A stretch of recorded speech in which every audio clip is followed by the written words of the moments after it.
The Wilhelm Gustloff. She was the ultimate Nazi dream ship. She was built to take loyal German workers on the holiday of a lifetime. By 1945, the Gustloff was their last refuge. On the 30th of January, she was hit by Russian torpedoes. And Mother yelled, "Children, out, out, we've hit a mine." Thousands are caught below decks. We're not going to die. I don't want to die. For the 10,000 people on board, it's a struggle for life and death. A struggle more than 9,000 will lose.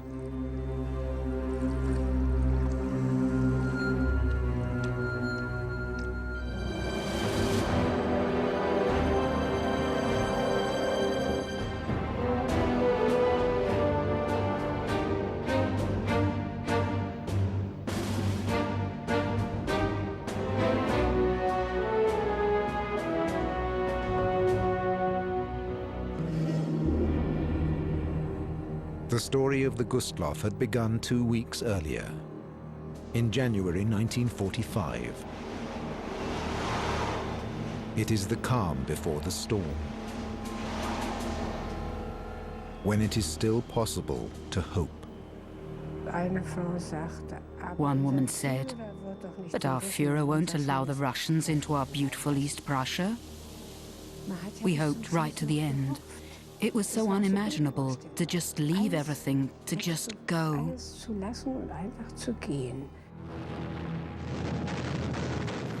12th of January, 1945. The Red Army's assault on East Prussia begins.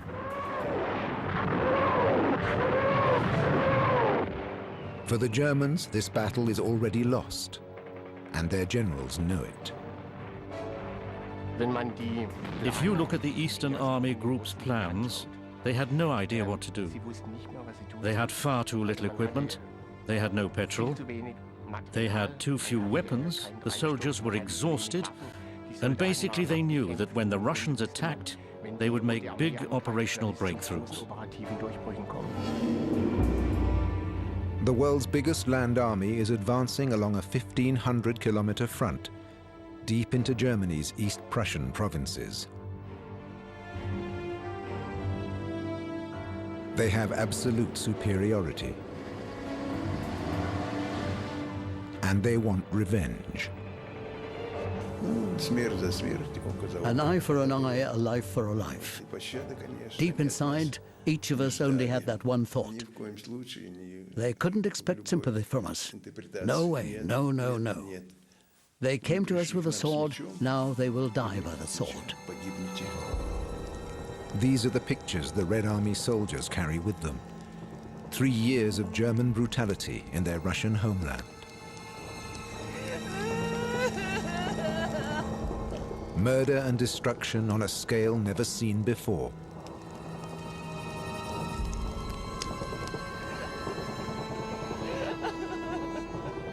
And unbearable suffering. Millions and millions of innocent civilians died. They were our people. Our villages and towns were destroyed, along with so much property. Of course, that made us want revenge. It made us want to get our own back.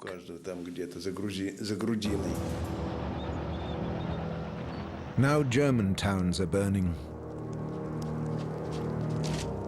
German civilians dying. The Nazi leadership won't help them leave.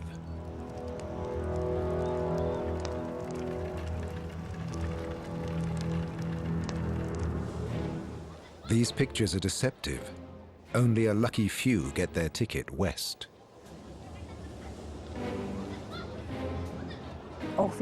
If you wanted to take a train, you needed a special permit.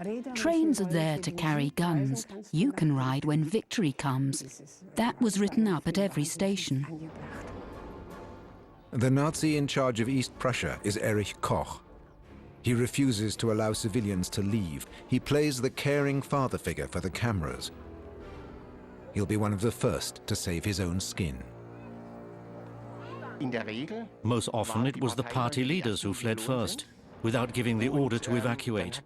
Basically the same thing happened everywhere. The front came closer and closer, and then retreating German army units came past and said, "Get out of here, the Russians are coming." And there were still no orders to evacuate.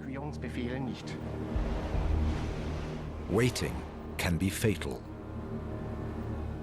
Plenty of families have already packed their wagons with the bare essentials, in spite of the ban. They form up in long caravans of women, children, and old people. All the men are on the front line. Hundreds of thousands take to the long, straight roads of East Prussia.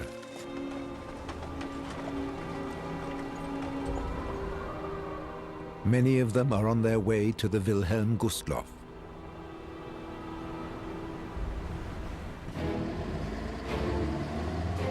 The refugees have to share the roads to the west with the German army.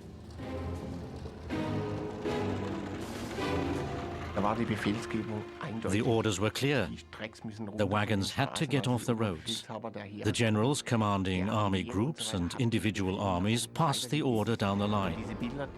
And those pictures, those terrible pictures of the wagons lying in ditches, it's perfectly possible the Wehrmacht did that. They cracked down hard.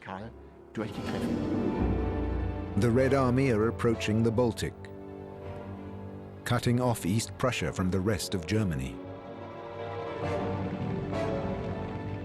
On the 21st of January, the Soviets reached the Baltic port of Elbing, where Naval Auxiliary Ursula Rezas is stationed. There was a thundering and a thudding, and the door was ripped open, and a soldier stood there shouting, "Move, move, the Russians are here. Their tanks have reached the town." Ursula Rezas quits Elbing as the Soviets take over. East Prussia is completely cut off. Now there are only two ways to the west: by ship from the port of Pillau near Königsberg, or over the frozen coastal waters of the Huff. Their goal is Gotenhafen. That's where the big ships are waiting. And they know that one of them is the Wilhelm Gustloff. But the ships here are reserved for the army. They have commandeered every freight ship to transport men and equipment so that the war can go on.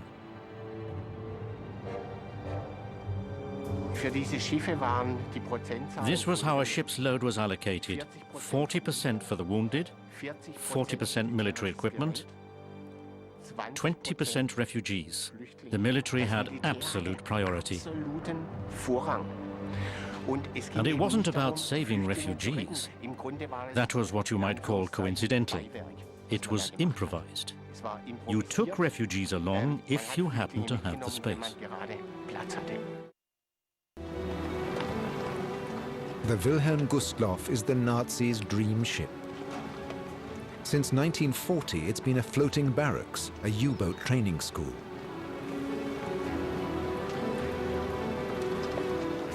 Now the order has been given to bring its 1,000 U-boat cadets back to Kiel in Western Germany to fight. And to bring refugees too, if there's room. But between the Gustloff and many of the refugees lie the frozen waters of the Huff. And this is the coldest winter in decades. You kept walking, keep going, faster, keep going. The faster, the better. Everyone was scared. Country people were afraid to be driving over the water, over the ice.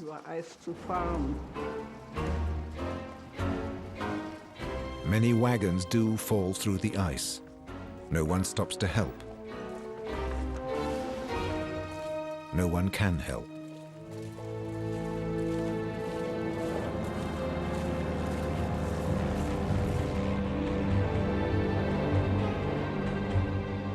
And the Russians have a clear field of fire.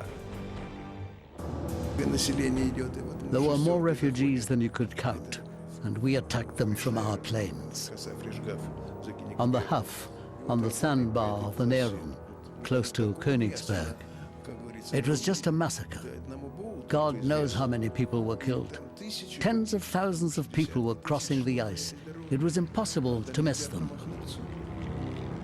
The Germans got back what they had done to us. That's why they couldn't expect any sympathy from us. Even today, no one knows how many were killed. Certainly tens of thousands.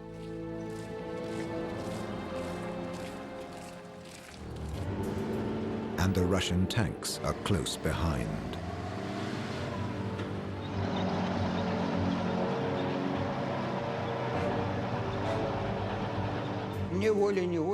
I remember driving right by some of those wagons. I wasn't the least bit interested whether the civilians on them were alive or dead. We had to advance. Forwards, forwards, forwards.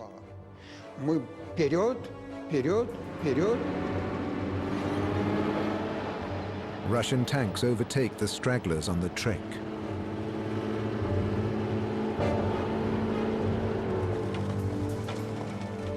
"17-year-old Hildegard Rauschenbach is one of them.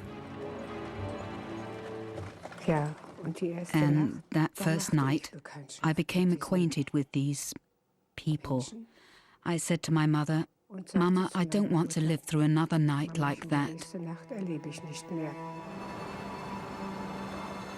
Many women could have told the same story.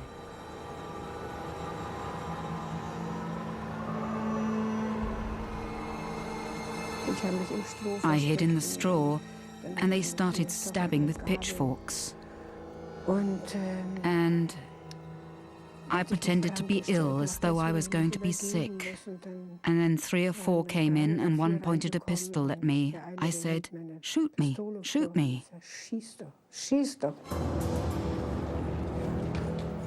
The Soviets begin to organize a transport of women to forced labor camps in Siberia.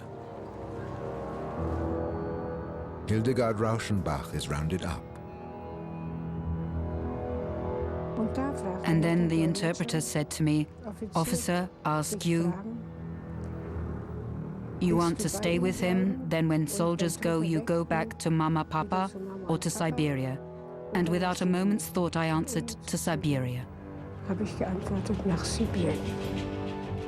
Hildegard Rauschenbach spent 5 years in a Siberian camp. Today, she feels no bitterness about that time.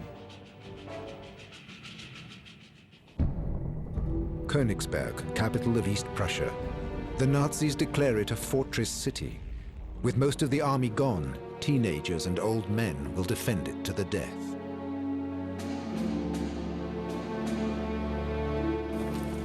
German civilians are again forced to make their own decisions, like the family of 12-year-old Jürgen Darnold.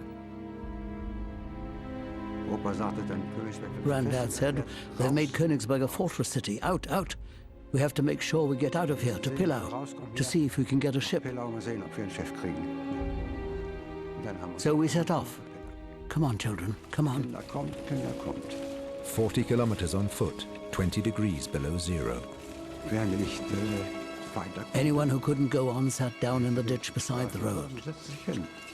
I saw a few people sitting down a little way back, you know.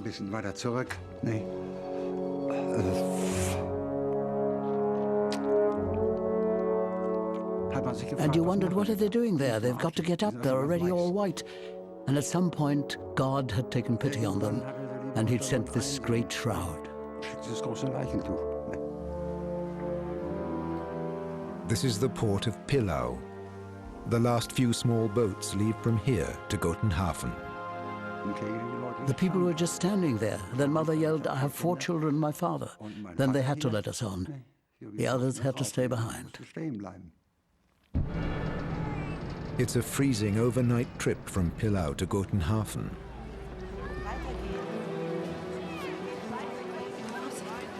They arrive to find the city spilling over with refugees, most of them desperate to get on the Gustloff. Helmut Engler has been drafted in to help in the chaos. Gotenhafen had 240,000 inhabitants, and then came 120,000 more. Every one of them, without exception, whether they were children or adults, They all looked at the very end of their tether. It was a hard thing to see.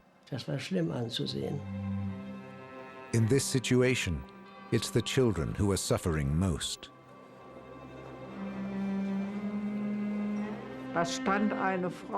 There was a woman standing there with a child, tucked in a pillow.